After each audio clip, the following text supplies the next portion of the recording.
There's some interesting reporting paired with a clip of Trump being asked about that visit to Walter Reed Medical Center. And he reveals something that strangely, their fact sheet, whenever they announced this routine visit, his annual checkup that was the second time in a year, that wasn't on that press release and that Caroline Leavitt didn't divulge when she was asked about it. It's just interesting. There's lots of speculation about why, but you have headlines like this. Trump blurts out health procedure Leavitt kept secret. Interesting. And I'll show you that clip in a second.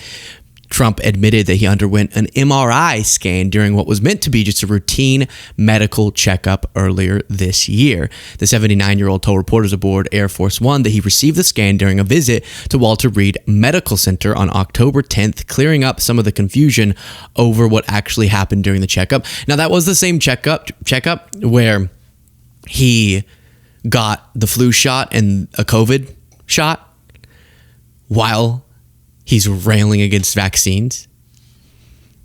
Interesting. It's just fascinating.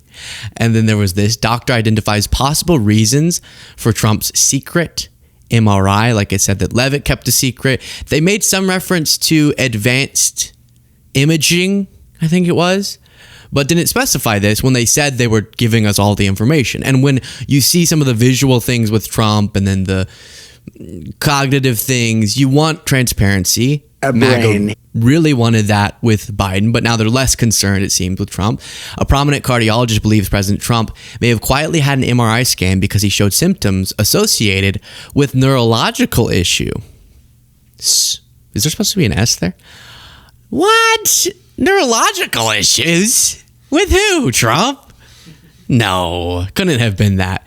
Dr. Jonathan Reiner told CNN there's a laundry list of reasons Trump's doctors may have requested a scan, and he believes the White House owes it to the public to say what that reason was. Typically, there's symptoms that prompt it, and just that it wasn't specified before by Leavitt or others calls into question why. Then you have this. The readout from Walter Reed mentioned advanced medical imaging. Did you get an MRI? Can you tell us what that was? I got an MRI. It was perfect. Yeah. I gave you. While we watch this, please do, if you appreciate the show, click the subscribe button below the video. Check to make sure you are, even if you think you are. It's free. So simple. But you support the work that we do, putting out all this content completely for free. And then obviously members get more stuff by clicking the join button. But most Trumpian response ever. I got an MRI scan. They said, wow, 10 out of 10. Mr. President. I lost my Trump impression. What the heck? Mr. President. Wow. The best MRI we've ever seen. That's not how any doctor ever speaks. I got a scan for my ankle when it turned into a big cantaloupe after I heard it playing pickleball. It's back to normal. Thanks for asking. It looks great. Looks awesome. Sexy even. And the doctor, I took my all my clothes off and they said, no, wait, we just need to see your ankle. No, that didn't happen. They said, all right, get ready for the scan. I'm going to go get some water. And they came back and I was like in my birthday suit. So I'm ready for the scan. Let's do this thing. No, just my ankle. I took off my sock and she went, oh my gosh. So maybe they could, if they're that strongly on negative, maybe they could be that strong on positive. The readout from Walter Reed mentioned advanced medical imaging. Did you get an MRI? Can you tell us what that was? I got an MRI. It was perfect. Yeah. I gave you the full results. We had an MRI and neurological? Was it neurological? In the machine, the whole thing. Yeah. And it was perfect. Yeah. Can you say what in particular they were? You could ask the doctors.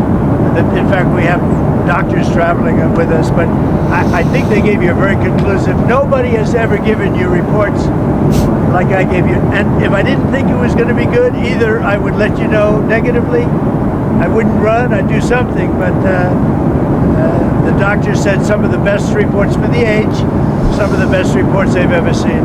I'm sure. I'm absolutely sure. Now, again, Reiner says typically there are symptoms that prompt that. And Reiner was a cardiologist.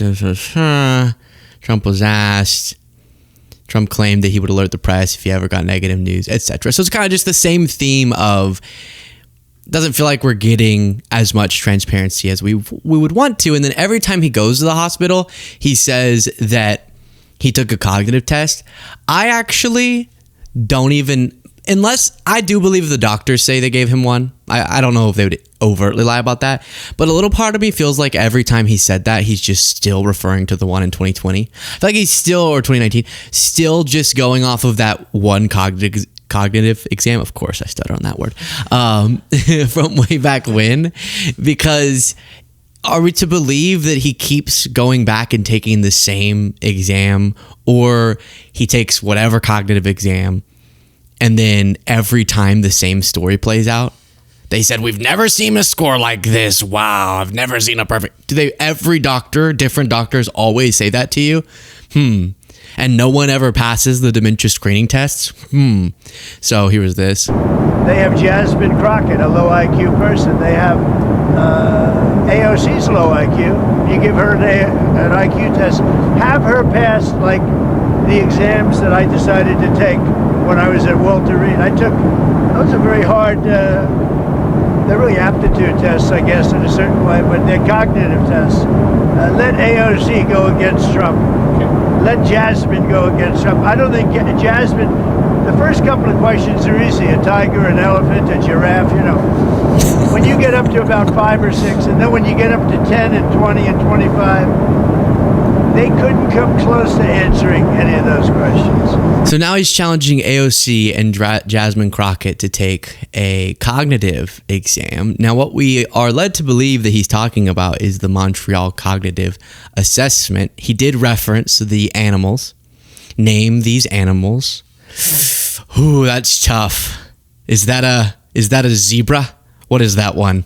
So you name these animals, and then there's some memory questions. He is right. It gets a little bit more difficult, like face, velvet, church, daisy, red. Repeat person, those. Woman, man, camera, TV. It's tough. Let's see. Repeating language. I only know that John is the one to help today.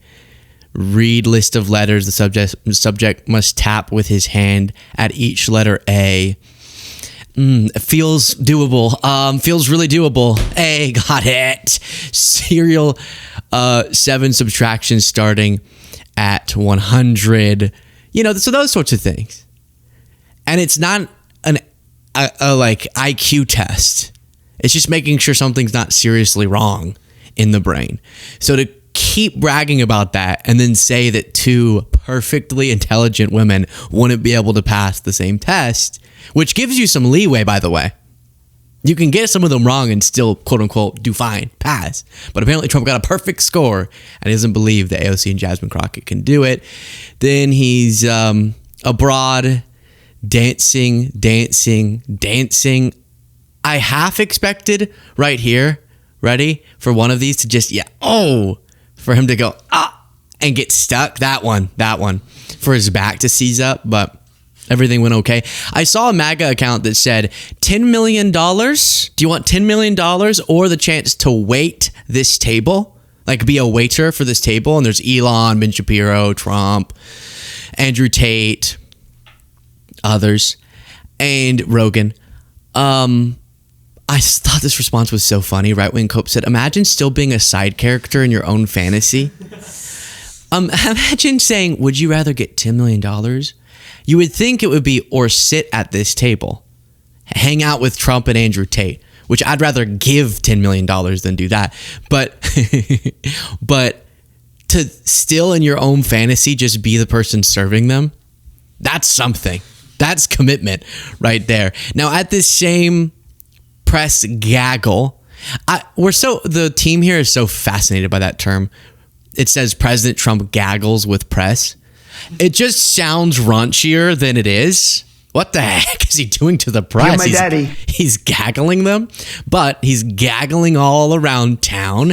And here he's still upset by the Ontario-funded ad that played real audio, despite Trump claiming it's fake, of Ronald Reagan criticizing tariffs, and he's still irritated. Let's go. Can I just add, Mr. President, can I just add, this is an ad, that was an ad run by a provincial government in Canada. Why are you mad at the federal government? Because whether it's provincial or Canada itself, they all knew exactly what the ad was. The Prime Minister knew, everybody knew. The Prime Minister knew what the ad was before it went on. Will you see him in APEC? Do you want to meet with him? I don't want to meet with him. No, I'm not going to be meeting with him for a while. No, I'm very happy with the deal we have right now with Canada. We're going to let it ride. Well, we have Just us tariffing them. So he cut off all trade negotiations with Canada because Doug Ford, the Ontario premier, ran this ad in the U.S. saying, hey, Americans, you're really hurting us with your tariffs. And look, Republicans, the standard bearer for Republicans being Reagan, was pretty negative on the impact of these types of tariffs, not any tariffs, but these types of broad and aggressive tariffs. Then there's more. And they're not going to rip us off anymore. Canada has been ripping us off for a long time. Why? One of the most difficult countries to deal with has been Canada. As much as I love Canada itself and the people of Canada, they've just had a lot of bad representatives. They did a fake ad yesterday. They were caught. The Ronald Reagan Foundation was the one that caught them, and it was totally the opposite of what they said. So I don't like that. That's dirty pool, and you can't do that. And let me just tell you, they shouldn't have done it. And they've apologized, and they said, we're going to take the ad down. Well, they did it, but they did it very late. They let it play for another 2 nights, and now they took that ad down. Think about being this upset by them playing Reagan's words. Trump said that they flipped his words. That's not true. It was his words that were very contextualized by what we know about Reagan's trade policy. And to be this rattled, it feels like maybe it's because Trump feels like hearing that argument is all it would take for people to connect the dots of the damage they're feeling in their lives and connecting that to the dot of the damage Trump is doing to their lives and it actually being because of his actions. If it were an absurd argument and his was so strong, this level of irritation would seem overly hyperbolic.